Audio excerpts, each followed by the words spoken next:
le va? Bienvenido a su programa Pensamiento Analítico, el programa en el cual analizamos los temas de la vida cotidiana con un punto de vista psicoanalítico, intentando ver un poco más allá, cuáles son las razones inconscientes y la psicodinámica de estas cosas que nos suceden a todos. Y continuamos con las preguntas de esta semana. Acuérdese de estar muy al pendiente al final de los meses. Normalmente es cuando mi productor le pone esta encuesta en donde usted puede poner las preguntas que ustedes gusten, el tema que usted guste, tal vez hasta proponer algo para temas en un futuro. Ahí todo lo vamos tomando en consideración, pero principalmente las preguntas abiertas. Una vez al mes tenemos esta oportunidad de conectarnos usted y yo con estas preguntas y respuestas que yo le puedo proporcionar. Y para esto es bien importante que usted ponga la campanita en su suscripción, porque si no, a veces se pone un día, a veces se pone el otro, no estamos tan constantes en eso, pero usted, en el momento en el que lo ponga, si usted escribió su pregunta antes de que yo esté grabando estos videos, tenga por seguro que la vamos a intentar cubrir en estos espacios. Pero bueno, continuamos con estas preguntas que nos hicieron ustedes, que quedaron un montón. Vamos a intentar responder las más posibles. Nos está preguntando perspectiva científica. Nos dice: saludos, José Luis. Sería interesante saber por qué ocurren las disfunciones sexuales en los hombres cuando éstas no tienen una causa física. Es decir, desde un punto de vista psicoanalítico, ¿por qué ocurre la impotencia y la eyaculación precoz cuando éstas tienen una causa psicológica? Muchas gracias por tus excelentes videos, muchas gracias Perspectiva Científica. Siempre te veo muy activo en nuestros comentarios, muchas gracias por eso. ¿De dónde viene esta cuestión de la impotencia? Es algo muy interesante ver hasta qué punto nos vemos afectados físicamente por una cuestión psicológica enteramente. Tú acá nos estás preguntando por qué hay este tipo de manifestaciones si no hay ningún daño orgánico. Y le voy a decir, toda esta industria del Viagra, específicamente, que ya por ahí el pionero Pelé empezó a promocionar estas pastillitas para la disfunción eréctil, no estoy seguro del porcentaje, pero más que una medicina, se utiliza como una droga recreativa. Fíjese nada más, ¿no? Las cosas en las que van cayendo este tipo de situaciones. ¿Por qué? Porque es realmente raro podríamos decir en el espectro médico, que haya un daño orgánico que nos genere una disfunción eréctil. Esto es más común, por ejemplo, para las personas que tienen diabetes, que tienen algún tipo de problema cardíaco, que tienen algún tipo de problema con sus vasos sanguíneos, pero es muy raro que haya algo alrededor de esta zona que físicamente nos impida tener una erección. Sin embargo, con las pastillas, con el activo que tiene, bueno, ya le dije el nombre de la medicina, pero con el activo lo que se hace es que tenemos una erección sí o sí, porque está ligada, o sea, no nada más está ligada con la excitación, una erección, sino que es una función corporal. Podemos tener ciertos activos que literalmente prendan el switch y que una erección nos dure X cantidad de tiempo. En sí, si usted más o menos ha investigado sobre el tema, se va a haber enterado que el mantener una erección por demasiado tiempo o de manera involuntaria también se puede presentar como una enfermedad. Que hay una erección, no hay excitación y duele aparte. ¿Por qué? Pues porque también es una disfunción cardíaca. Son muchas cosas que se van aprovechando y que se hace esta pastillita y que por lo tanto ahora, si queremos tener relaciones, basta con tener una pastilla. ¿Por qué? Porque entonces eso nos va a mantener erectos. Pero la pregunta acá es, ¿qué es lo que sucede psicológicamente para que no haya una erección? Entonces, estaba comenzando con esto para decirle porque generalmente siempre va a ser una cuestión psicológica. Es muy raro, como le digo, que haya algo físico que nos provoque este tipo de problemas. Entonces, si estamos aislando que solamente es una cuestión psicológica, tendríamos que entender primero con quién nos está sucediendo esto. Y esto es para los hombres y para las mujeres que tienen un hombre que posiblemente tengan este problema. Esto es algo que se delimita solamente con mi pareja, o por ejemplo solamente con mi esposa, porque esto es otro tipo de circunstancias que no se habla muy a menudo, son temas medio tabús en la cuestión de la salud mental, pero la cuestión de la impotencia o por ejemplo de la incapacidad de llegar al orgasmo por lo general es con la pareja con la que estamos, no con todas las personas. Y digo no porque se estén haciendo esas pruebas, pero la sensación de excitación puede estar como lo podríamos decir, taponeada con nuestra pareja solamente. Y esto es lo más común. ¿Por qué? Pues porque con nuestra pareja es con la que estamos conviviendo más y por lo mismo tenemos muchos más problemas, ¿no? Porque tenemos todas estas diferencias, se genera una dinámica que puede resultar ser dañina para este tipo de cuestiones en el vínculo, en el deseo sexual, por ejemplo. Hay muchísimas personas que al momento de tener hijos ya no encuentran a su pareja sexualmente atractiva. ¿Pero por qué? Pues por una cuestión de represión. ¿Se acuerda aquí cómo esa es una palabreja que utilizamos para un montón de cosas? Se utiliza porque es uno de los mecanismos de defensa principales de nuestro psiquismo, pero podríamos pensar que la gran mayoría, la gran mayoría, es más, pues esa sería como la principal causa, tiene que ver con una cuestión de la represión. De la represión, uno, por lo inaceptable que resulte un deseo, o por cuestiones que tienen que ver un poquito más con una cuestión inconsciente sobre de dónde viene el deseo con la persona con la que yo estaba. Por ejemplo, voy a plantearle una situación que tal vez nos dé un poquito de luz en esto. Hay personas que con su pareja oficial no pueden sostener relaciones. No es o tal vez sí pueden tener relaciones, pero no es algo que se disfrute y parece que es más bien una cuestión mecánica. O simplemente no hay la posibilidad de mantener una erección. Pero con la amante, sí. Yo no podría decir, ¿pero qué pasa? Bueno, pues es que la otra mujer tal vez es más atractiva. Espérense. Este tipo de circunstancias es algo que se repite tanto que ya lo podríamos pensar hasta como sintomático. Si en esa relación se termina con la pareja oficial y la persona con la que se estaba teniendo esta infidelidad se convierte en la pareja oficial, el problema de erección brinca hacia la persona que ahora es la oficial. Y esto es justamente lo que nos va a dar una idea de qué es lo que está pasando. Cómo la excitación, por ejemplo, para esta persona, solamente puede venir en las circunstancias en las cuales se viva como que hay un tercero en la habitación. Esto por ponerle un ejemplo solamente. Solamente alrededor de lo prohibido es que siento esa excitación sexual.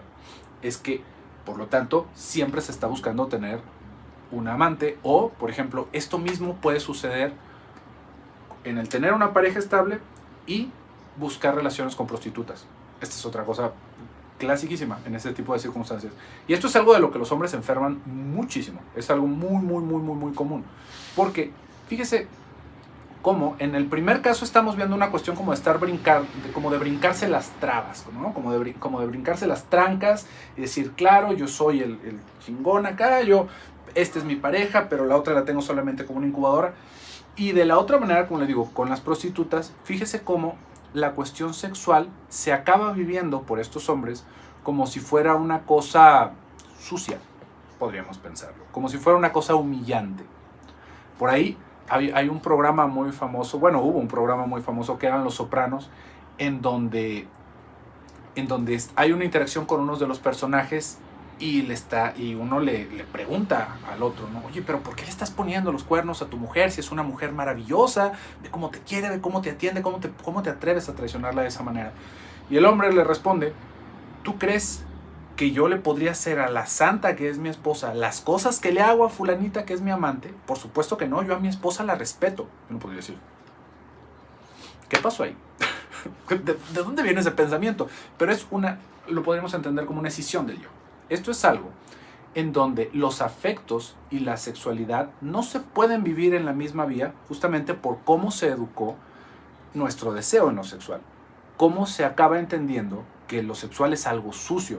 Porque uno podría pensar que tiene de malo tener relaciones con una persona. Pero fíjese cómo todo en nuestra civilización católica occidental tiene que ver con que las personas más maravillosas son las personas que no tienen relaciones sexuales. Y esto al día de hoy se sigue sosteniendo en muchos sentidos. Tal vez ya la religión no es algo tan prevaleciente como antes, pero los ideales siguen estando ahí. Fíjese cómo sigue estando el ideal en muchos sentidos de la virginidad, de llegar virgen al matrimonio, de que sea nuestra primera experiencia sexual, cuando ya estamos consagrados con una persona. Entonces, ese tipo de pensamientos pues realmente no ayudan a que uno se pueda como desarrollar adecuadamente. Entonces se acaba viviendo como lo sexual si fuera algo pecaminoso. Y por lo tanto no se acaba de integrar en nuestra vida como algo que puedo disfrutar y que puedo compartir con el afecto que le tengo a mi pareja. Esto, a su vez, nos va a generar una situación de impotencia. ¿Por qué? Porque no me excita esto. Porque me resulta asqueroso pensar en faltarle el respeto a mi mujer.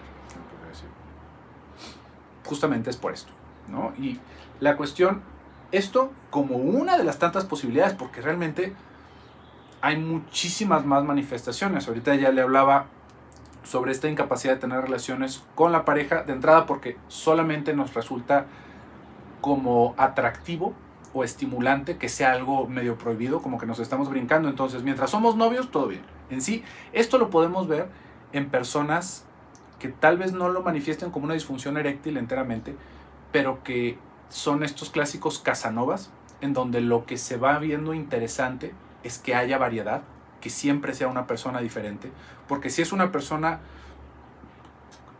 constante, pierde interés y me deja de excitar. Esto es algo que muchísimos hombres viven. Y si se fija, es un estereotipo de wow, es un hombre, es un conquistador, es una persona que sabe cómo tratar a las mujeres, pero porque tiene una incapacidad afectiva lisiante, ¿no? Terrible. No es algo admirable en ningún sentido, sino que es una condición que le está provocando un sufrimiento. Otro tipo de circunstancias tiene que ver con cómo, ya como para darle un poquito de cierre, porque le digo, realmente hay un montón de cosas, tendríamos que pensarlo desde el caso específico de la persona. Pero otra cosa que puede llegar a suceder es que esta persona, este hombre, se acaba asociando con una mujer que resulta en exceso castrante. Esto lo habíamos hablado en algún otro programa sobre estas mujeres castrantes y que si los hijos, las mujeres fuertes hacen hijos débiles y todas estas cosas, pero hay ciertas mujeres que al momento de establecer este vínculo, parte de su dinámica en la relación pareciera que es arrebatarle la fuerza al hombre. Bueno, ¿cómo es eso? Es quitarle el dinero, quitarle la posibilidad de salir. ¿Por qué? Porque si tú sales yo me enojo, porque si tú hablas de algo que no quiero yo me enojo, porque si tú no haces lo que yo quiero me enojo. Entonces el hombre en esta cuestión, también en una debilidad de carácter de volverse tan complaciente con la mujer, acaba disminuyendo su potencia como hombre en el poder hablar de lo que él quiere, en el expresar sus deseos, en el relacionarse con los demás, en el brillar de cierta manera. Todas esas cosas se acaban viendo como algo negativo por su pareja. Por lo tanto, la mujer, eso es en lo que viene este sentido de castrantes, como si nos quitaran los testículos, literalmente. ¿Para qué? Para mantener al hombre sumiso. Esto, a su vez, acaba completamente con el deseo sexual en los hombres. ¿Por qué? Porque parte de lo que normalmente se va constituyendo como el deseo sexual es el conquistar, es el dominar, es el hacer, no en una cuestión, ¿cómo lo podríamos decir? Violenta, pero sí como si fuera un tipo de agresión. Entonces, fíjese, desde una cuestión muy sonsa que uno podría decir, le regalé flores a esta chica que me gusta. Le regalé flores, destripamos un ser vivo para llevarle un cacho a nuestra persona querida. Eso es lo que estamos haciendo. Le arrancamos sus órganos reproductores a una planta para llevárselos a una mujer. Eso es a lo que me refiero con que es algún tipo de agresión. El manifestarnos de esa manera, el celar a alguien, el buscar y salir, el penetrar como tal, es una situación que podríamos entender como agresiva. Y si al hombre se le priva de toda la agresividad, acaba volviéndose impotente. Esto es otra de las cosas que pueden llegar a suceder, pero como le digo, hay un abanico de posibilidades de por qué nos pueden fastidiar las circunstancias de la vida, nuestro deseo sexual. Pero bueno, vamos a continuar con otras preguntas. Nos dice Abesaid: saludos a ti y a todo el equipo que hace un gran y humanitario trabajo con su contenido. Muchas gracias, Abesaid. Tomando la oportunidad de preguntar, quiero saber por qué resulta difícil ser empático en el trastorno del espectro autista y de qué manera el psicoanálisis puede ayudar a mejorar el manejo de las emociones en este espectro. Muchas gracias, Abesaid, por tu pregunta. ¿Por qué nos resulta tan difícil ser empáticos con las personas que tienen esto? Esto es en general con cualquier tipo de patología o de enfermedad mental. No importa lo que sea, y esto a veces se quiere pensar como que es una cuestión de prejuicio o de dar, ¿cómo lo podríamos decir? Como más conciencia sobre las enfermedades de las personas, pero lo más natural en nosotros es que si vemos a alguien enfermo, no importa, cuál sea la razón. Imagínese que usted ve a alguien con, no sé, con una reacción alérgica, así gruesísima, y es la persona más dulce y más inteligente que usted quiera, pero usted la ve con una reacción alérgica así, palpitante, pululante. Claro que se va a espantar. ¿Por qué? Porque estamos medio cableados para que todo lo que se vea que está enfermo, le hagamos así. Nos hagamos un ladito. Y esto es algo espantoso porque pues, realmente la enfermedad es una condición absolutamente normal con nosotros. Como se lo habíamos hablado, la enfermedad mental es algo que no es como los enfermos y los sanos. Todos tenemos un grado de enfermedad mental. Todos. Es parte de la civilización, es parte de la cultura. No es algo que nos podamos zafar. Pero en el momento en el que vemos que alguien, por ejemplo, se habla mucho de es que los hombres deberían de mostrar sus sentimientos y deberían hacer... Pero si vemos un hombre con una crisis nerviosa, pocas personas se van a acercar a darle un abrazo. Y las personas que se van a acercar a darle un abrazo, pocas personas van a ser en una situación fidedigna de empatía, sino que va a ser así como, ay, pobrecito, ¿no? Está chiquito, está enfermo. No como un igual, sino como una cuestión de cuidado de alguien que está lastimado. No simplemente alguien que tuvo un quiebre, ¿no? Por lo tanto, todo lo que tenga que ver con enfermedad, lo vamos a rechazar. Esto es algo muy duro para las personas que viven con algún tipo de discapacidad, por ejemplo, con alguna amputación, que uno podría decir, ya a estas alturas, pues ¿qué? Tenemos un miembro sintético y ya, ¿no? No hay ningún problema, pero es algo que espanta. Al día de hoy nos impresiona. ¿Por qué? Porque la cuestión, digamos, el problema ahí es específicamente la empatía. Fíjese, le voy a intentar explicar por qué. Cada que vemos a alguien enfermo, inmediatamente pensamos, ¿es algo que me puede hacer daño? ¿Es algo que se me puede contagiar? Y después de todo eso es intentar ponernos en los zapatos del otro y pensar, ¿yo cómo sería vivir sin ese brazo? ¿Yo cómo sería vivir sin las piernas? ¿Yo cómo sería vivir sin mis ojos o con mi cara desfigurada? Y es algo que nos apanica a todos. Y por lo mismo es un contenido que no queremos tener cerca. No queremos tener cerca ese tipo de pensamientos. Y en esa empatía de sentir lo que está sintiendo el otro, lo rechazamos. Ahí hay algo que tiene que ver no con lo natural de los seres humanos, sino con un comportamiento aprendido que tiene que ver con tolerar a los demás, con saber, por ejemplo, fíjese cómo hay ciertas cosas que aún al día de hoy, por ejemplo, con el SIDA, que ya no es una enfermedad tan impresionante como fue en los años 80, pero hay muchísimas personas que no pueden llevar una vida común y corriente porque han sido diagnosticados con SIDA, y hay lugares en donde los trabajos no se les permite, en donde las amistades se les rechaza, y uno puede decir, pero no se pega, ¿no? Si no es por relaciones sexuales o por un intercambio de fluidos, y aparte con las medicinas de ahora es como si no tuviera nada la persona, y aún así sigue siendo un prejuicio. Por esto mismo que le digo, porque se acaba viendo como algo enfermo que tendríamos que intentar nosotros mantenernos a salvo. Esa es la cuestión empática que nos acaba fastidiando en nuestras relaciones. Pero, como le digo ahí, ¿qué se podría hacer? Entender que hay que tolerar, hay que ver un poquito más allá de esa cuestión de la enfermedad, porque si bien estamos hablando de algo empático, tiene que ver con una cuestión también sumamente egoísta, porque solamente estoy pensando en mí. Si yo no me estoy juntando o no estoy permitiendo a esas personas estar cerca de mí porque yo siento ese desagrado, porque es algo mío solamente, y no es algo ni que me ponga en riesgo, ni que ponga en riesgo a los demás, es una cuestión egoísta, y es una cuestión solamente por vanidad, o porque el niño está gritando, ¿no? Pero hay que entender que así como está ese tipo de empatía, también si nosotros tenemos en lo personal o alguien de nuestra familia está sufriendo una condición así, no vamos a poderlo pasar por normal en todos lados. Esto es una cosa tristísima que va sucediendo, pero que de repente tenemos, no sé, podríamos pensar en un niño que esté con un trastorno autista y que se lleva a un restaurante y durante las 2 horas que se está en el restaurante no deja de gritar.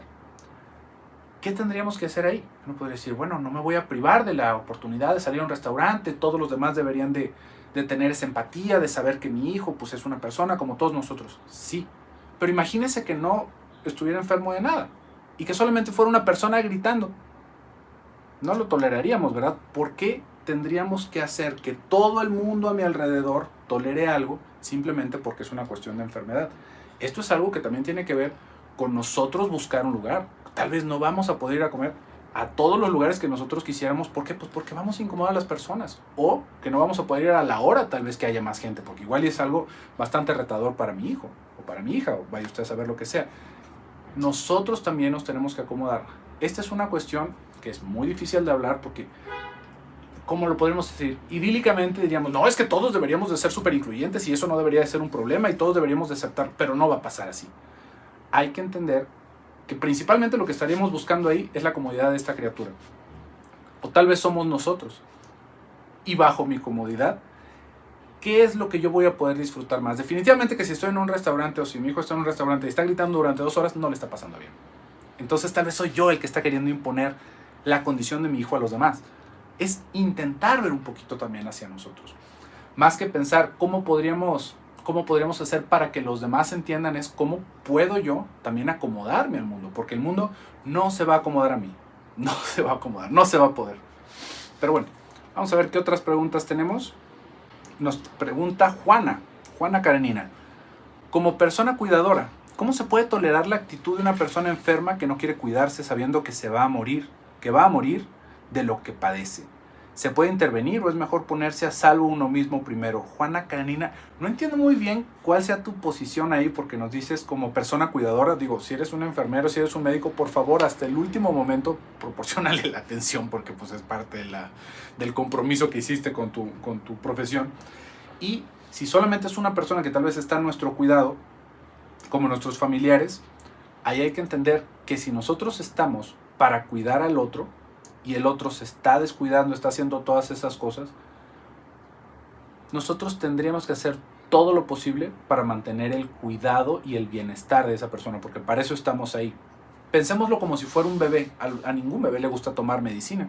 Nos van a hacer unos berrinches y si los tenemos que inyectar van a llorar y si les tenemos que dar un jarabe nos lo van a escupir y lo van a vomitar. Y tenemos que hacerlo de la manera más cariñosa y pacífica para que se puedan tomar su medicina. No vamos a decir, bueno, pues si no te la quieres tomar, no te la tomas porque se nos mueren. Y es lo mismo para las personas adultas. Hay personas que ya en su condición uno podría decir, están desahuciados, sí, pero estamos buscando que tengan la mejor calidad de vida el mayor tiempo posible porque lo importante es vivir. Tal vez la persona ya no quiere y eso es una conversación muy aparte, porque entonces tampoco vamos a imponer esto. Pero si vemos que es una persona que va y viene en esto, en el momento tal vez en el que tenemos que hacer, no sé, terapia física o que tenemos que dar medicamentos, la persona reniega, pero el resto del tiempo nosotros lo vemos que está afable, que quiere comer, que quiere hacer las cosas, que se quiere sentir mejor, hay que tolerar. Y si no, hay que entablar una conversación de adultos con esa persona. ¿Hasta dónde va a querer su cuidado? Esto es algo que lo podríamos trasladar a personas que, por ejemplo, ya no se quieren someter a quimioterapias. Y esto, pues, si es un adulto, es su decisión. Y es algo que tal vez nos puede doler muchísimo a nosotros, pero lo que vamos a hacer no es simplemente dejarlo en el campo, sino que justamente sea algo que de manera paliativa le ayude a afrontar de manera terminal su enfermedad. Hacia ese lado tendríamos que ver, pensándolo en el bienestar. Tú nos estás diciendo si primero tendríamos que salvaguardarnos a nosotros. Esto es algo que no, ¿cómo lo podremos decir? No se habla mucho, pero la prioridad efectivamente tiene que ver con nuestra salud mental. Esto es una cosa que podríamos pensar, por ejemplo, de repente con los médicos, ¿no? Que, por ejemplo, cuando fue la pandemia, que era una situación muy, muy difícil porque pues, no teníamos medicinas, no teníamos vacunas y había muchas personas que se estaban exponiendo todos los días a eso. Esas personas, por más juramento hipocrático que hubieran hecho, a la persona que por el miedo no hubiera querido estar atendiendo en eso y que se hubiera ido a otra cosa mientras tanto, no tenemos ningún derecho nosotros de exigirle que haga más por los otros, porque es su vida y para esa persona es lo más importante. Y uno puede decir, pero es que hicieron, mire qué padre, ¿no? Mientras nosotros no somos los que lo tienen que hacer, ahí ya no podemos opinar de eso. Lo mismo para los cuidadores, si es algo que no está dejándolo llevar su vida, si es algo que le está consumiendo demasiado, busque una alternativa. No está obligado a eso y definitivamente no tendríamos por qué hacer esa catafixia en donde estamos disminuyendo nuestra capacidad de disfrutar y nuestro nivel de vida por estar cuidando a una persona que de entrada está enferma, ¿no? Y que si bien estamos haciendo una labor, no tendría por qué la enfermedad ganarle a los dos. O sea, si uno lleva a morir, el otro no tiene por qué acabar todo desgraciado en el camino. Pensándolo en esa cuestión de prioridades. Porque lo más importante, una vez más, es salvaguardar la vida del otro y la nuestra. Pero bueno, por el día de hoy, hasta acá vamos a dejar este video. Se nos quedaron varias preguntas, pero hubieron algunas que se me alargaron. Le aseguro que vamos a seguir platicando de estos temas, aunque no los hayamos dicho en este video, porque justamente con este contenido es con lo que hacemos estos programas que son para usted. Yo me despido por el día de hoy. Soy José Luis Amarripa. Hasta pronto.